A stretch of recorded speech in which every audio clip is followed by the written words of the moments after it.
और आप जानते हैं जब राष्ट्रपति आते हैं तो देश में उत्साह और उमंग होता है। भारत के राष्ट्रपति का अपना एक बहुत बड़ा सम्मान है और राजस्थान तो वीरों की धरती है और वीरों की धरती पर हम राष्ट्रपति जी का स्वागत करते हैं। ये देश तिरंगा हमारा राष्ट्रीय ध्वज है और राष्ट्रीय ध्वज के साथ साथ राष्ट्रपति का अपना एक बहुत बड़ा सम्मान है। तो हम राष्ट्रपति जी का आज सबका स्वागत होगा और ये हमारे लिए गौरव की बात है कि राष्ट्रपति जी खुद विधानसभा के सत्र को संबोधित करेगी, पूरा राजस्थान उनका स्वागत करता है। बीजेपी कहती थी वो भेजेगी और उन्होंने तो ये कह दिया राजेंद्र राठौड़ ने कि सरकार के कर्म और कुकर्म सब सामने आ गए। देखिए, कर्म और कुकर्म की बात करना बीजेपी के नेताओं को शोभा नहीं देता। 15 लाख लेकर आएंगे, अच्छे दिन आ जाएंगे। पूरी दुनिया में रिकॉर्ड टूट गए। भारतीय जनता पार्टी के लोग लगातार पाप कर रहे हैं। ये कहते हैं कि राजस्थान की सरकार ने पेट्रोल डीजल पर टैक्स लगा दिया। टैक्स हमने नहीं लगाया। इस वक्त $61 प्रति बैरल पर क्रूड ऑयल के दाम है अंतर्राष्ट्रीय मार्केट में।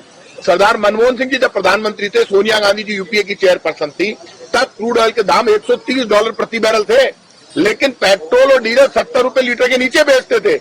आज तो $61 प्रति बैरल है, आधे से भी कम है। तो भाई साहब आप 40 रुपए लीटर में बेचो ना। और ये कहते हैं राजस्थान की सरकार का टैक्स ज्यादा, झूठ बोलते हैं। 2014 में वसुंधरा जी की सरकार का जितना टैक्स था उससे कम टैक्स आज राजस्थान में है। इसलिए ये डायलॉगबाजी बंद करो और ये बताओ 9 साल की भारतीय जनता पार्टी की केंद्र सरकार की उपलब्धियां बताओ। आपने क्या किया? महंगाई, गरीबी, बेरोजगारी से पूरा देश परेशान है। आप खुद भ्रष्टाचार, महंगाई, गरीबी की फैक्ट्री चला रहे हैं।